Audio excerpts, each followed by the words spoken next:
I'm 18 years old, though I don't look it. Where I live, you need to be 18 to buy knives or lighters. The store has a system where the cash register locks up if someone underage tries to buy these items. The register scans your ID, and if you're even one day under 18, it shows invalid ID. Enter password to return to checkout. Only managers have this password, so if no manager is around, that register is out of commission. I'm a regular at this store, so most employees know me by name.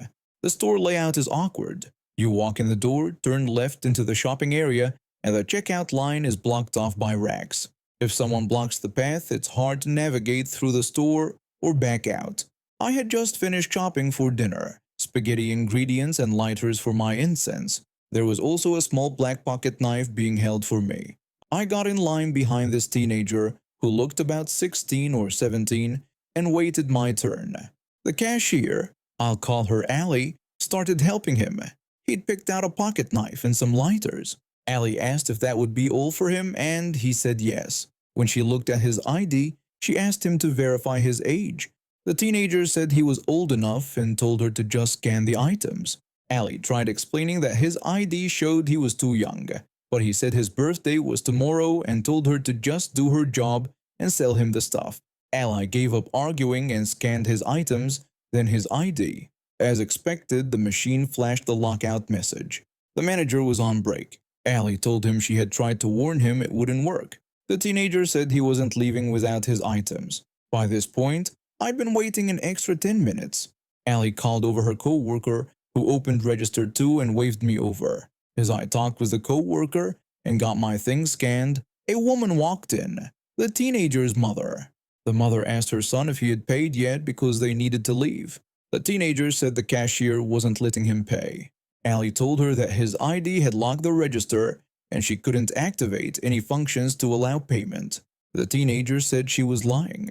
The mother got angry, saying how dare Allie hold up her son. She said he was old enough and should be allowed to pay.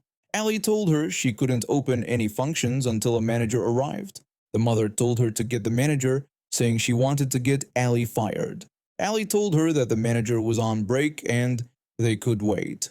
The teenager told his mother he wanted his presents. Allie told him he was too young and she couldn't sell the items to him. The mother said Allie was lying and offered to scan her ID instead.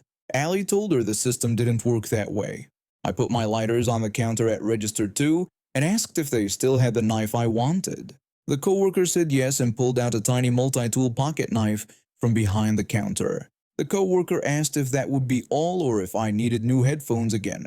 I said I was fine with just those items. The coworker scanned my ID and I paid.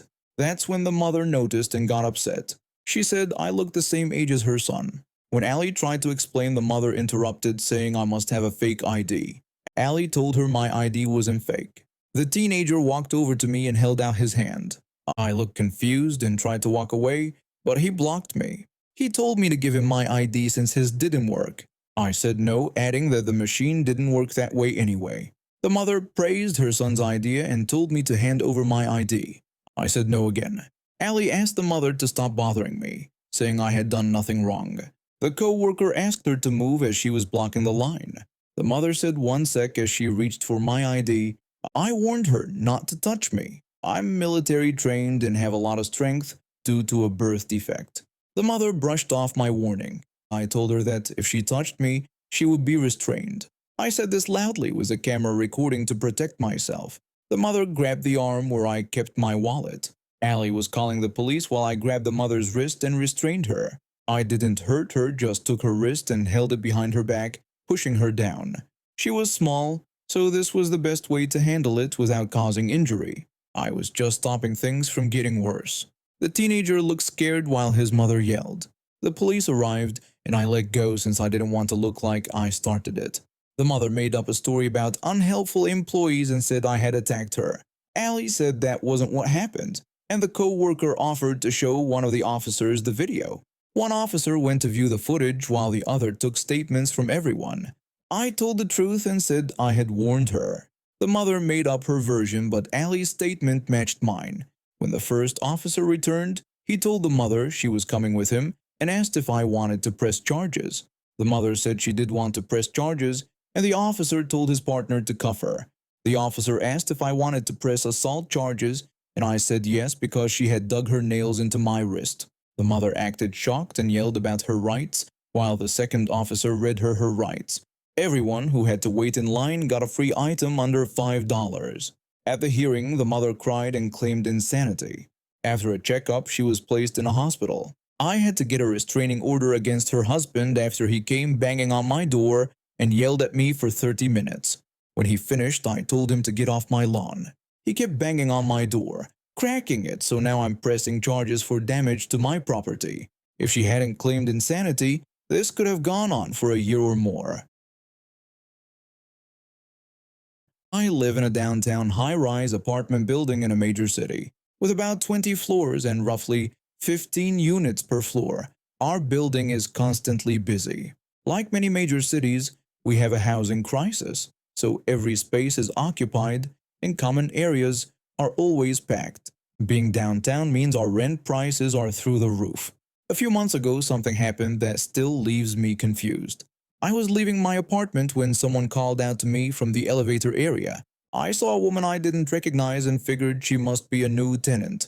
I asked how I could help her, and she pointed toward the other end of the hallway. She wanted me to make sure her cats didn't get into my apartment or the elevator. I looked down the hall and saw two orange cats that looked young, probably less than a year old, just hanging out in the hallway. I thought they must have run out when she opened her door, which happens with pets sometimes, and she was trying to get them back into her unit. I told her I'd help and asked if I could pet the cats. When she said yes, I petted them, locked my door, and walked to the elevator. I noticed she was taping a sign above the elevator button saying, "Please do not let the orange cats onto the elevator." I tried to be friendly and mentioned that my pets can be escape artists too. She told me the cats hadn't escaped at all. She lived in one of the smaller units, and her cats seemed bored inside her apartment, so she was going to prop her door open whenever she was home and let them explore the hallway. She said they were cute and everyone would love them. She was putting up the sign to make sure nobody let them into the elevator, and if people shooed them away from the elevator, everything would be fine. I stood there trying to understand what I'd heard. Who would think it's okay to let their cats roam a busy apartment hallway? Our building is dog-friendly, and we live in a high-crime city. Yet she was comfortable leaving her door open all day. She noticed my confused look and added more. The sign she made was only temporary. She planned to ask building management to print a proper one with the building's letterhead. She was sure they wouldn't mind because the property manager was nice. I didn't know what to say. I just smiled, nodded, wished her a good day, and hoped this strange situation would sort itself out. I love cats. Even though I'm allergic, I have two of my own. But I would never think it's okay to expect strangers to watch my pets every day because they're bored in my apartment. Not everyone likes animals, and some people have allergies.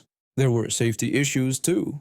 Almost every apartment has a dog, and the cats could easily go into someone's apartment, the elevator, or a stairwell. Our building doesn't have security cameras in the hallways. The woman really believed our corporate property management company would approve her plan. She thought they would make official paperwork telling all residents that her pets were now everyone's responsibility. She talked about it casually, like she was discussing the weather. When I came home later that day, the sign was gone. I never saw that woman or her cats again, so I don't know what happened. But I imagine when she called management, they laughed at her request. I wish I could have heard that conversation. Some people live in their own reality, where they think their comfort is more important than everyone else's safety. Thinking an entire floor should adapt for your cat's boredom is truly mind-boggling. This happened a few years back when I worked as a company clerk in the army. I wasn't always behind a desk, but that's how things turned out. I'd been in the army for about 3 years when I got transferred to Fort Hood in Texas. Everything was fine until I started having weird reactions during field training. My eyes would swell up, I'd break out in hives, and sometimes I could barely breathe.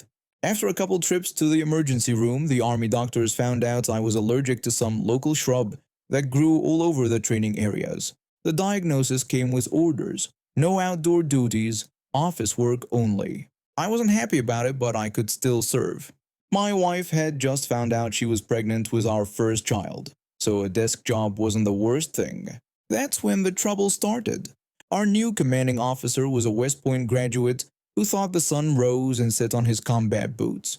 From day one, he made it clear that if you weren't training 24/7, you weren't a real soldier. The first time I handed him my medical profile, he looked at it like I'd given him a resignation letter written in crayon. He asked if I was telling him I couldn't go outside because of plants. When I tried to explain it was a severe allergy that doctors said could be life-threatening, he scoffed and repeated life-threatening, then said I was getting to sit in an air-conditioned office while real soldiers were out training. That set the tone for the next year and a half. He never missed a chance to make my life hard. During company formations, he'd single me out. He would call me Specialist Chairborne in front of everyone and tell the other soldiers that while they were defending our nation, I'd be making coffee and typing memos. He'd call me into his office just to remind me how useless he thought I was. Once, he told me that seeing a healthy-looking soldier hiding behind a medical profile made him sick. He went on about how his grandfather stormed the beaches at Normandy with pneumonia, then asked what his grandfather would think of me. The worst part was when he found out my wife was pregnant. This made him even angrier. He started calling our house early on weekends. One Sunday at 6 a.m. he called saying I needed to come in to reorganize the supply closet. When I mentioned the early hour, he said sorry for the inconvenience before saying that having a company clerk who thinks the army is a 9-to-5 job was a real inconvenience. My wife would cry when the phone rang early in the morning. She was dealing with a difficult pregnancy, and the stress wasn't helping. The only person who made it bearable was the first sergeant. He was an old-school NCO who judged people by their work, not their medical profiles. He would sometimes whisper in my office, telling me not to let the CO get to me. He'd say I was doing great work and was the best company clerk he'd had in years. When I told him how hard it was to want to come to work, he told me to keep my head down, saying officers like the CO usually burn out. Things came to a head when I got orders for an early discharge. My wife's pregnancy had complications, and the Army decided to let me out a few months early to take care of her. When the CO found out, he walked into my office. He said I was abandoning ship, and when I tried to explain about my wife's needs, he cut me off and said he didn't want to hear about my personal problems. He told me to process my paperwork and get out of his unit. That same day, I heard him bragging on the phone about his upcoming assignment. He'd gotten orders to be a training officer at the Command and General Staff College, a position that would fast-track his career. He was gloating about it to anyone who would listen. That's when I decided enough was enough. As company clerk, I had access to everything: personnel files, orders, building keys. Everything the Army runs on is paperwork, and I controlled it all. This was before everything was digital, when losing a paper file meant it was actually gone. The night before my final day, after everyone left, I stayed late finishing up paperwork. I collected all the CO's personnel folders, his evaluations, awards, training certificates, and his orders to the Command and General Staff College. Then I got creative. I packaged them into several different envelopes, each sent to random Army posts around the world. One went to Korea, one to Germany, a couple to different bases in the States. I didn't put return addresses, just made sure they had enough postage. The timing was perfect. The company was leaving for a 2-week field exercise the day of my discharge. The CO wouldn't even be there, and by the time anyone noticed the missing files, they'd be scattered around the globe. My final day was simple. I signed my discharge papers, cleared post, and drove away from Fort Hood without looking back.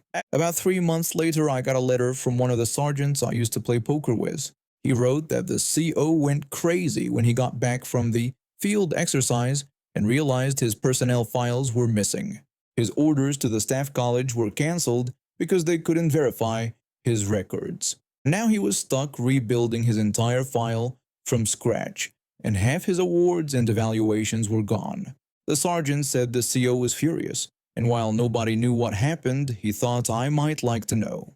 I smiled reading the letter. The CO's career had hit a roadblock.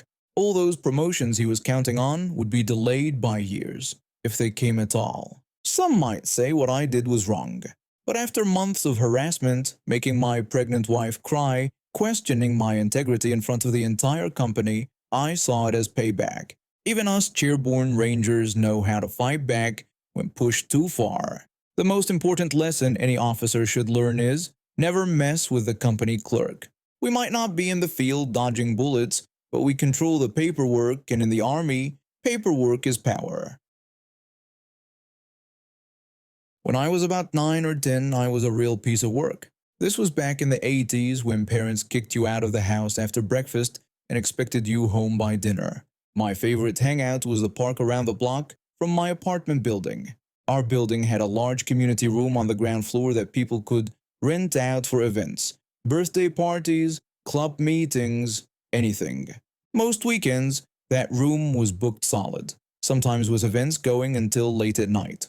One Saturday, my friends and I were at the park when we noticed the community room had all its curtains drawn with loud music coming from inside.